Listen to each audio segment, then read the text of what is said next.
સંસદનું વિશેષ સત્ર શરૂ થશે. આ દરમિયાન મહિલા અનામત અને સીમાંકન સાથે જોડાયેલા બિલ રજૂ કરવામાં આવશે.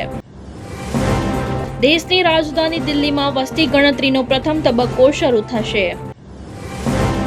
સેન્સેક્સ 150 પોઈન્ટ વધીને 78,200 પર કારોબાર કરી રહ્યો છે. નિફ્ટી પણ 50 પોઈન્ટ વધીને 24,300 પર પહોંચ્યો. આઈટી, રિયલ્ટી અને ફાર્મા શેરોમાં ખરીદી.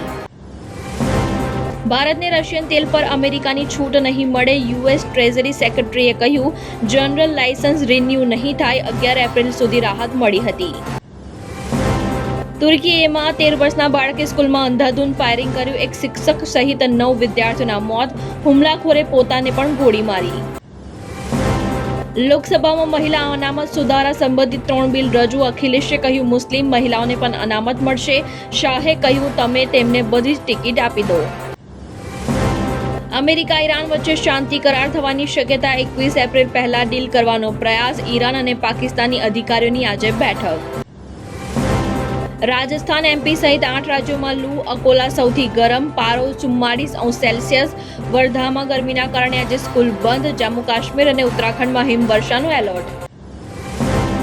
લખનૌમાં 250થી વધુ ઝૂંપડીઓ બળી ગઈ. 30 સિલિન્ડર ફાટ્યા. યુવકે કહ્યું, મારા 4 બાળકો જીવતા સળગી ગયા. 10 કિલોમીટર દૂર સુધી જ્વાળાઓ દેખાઈ.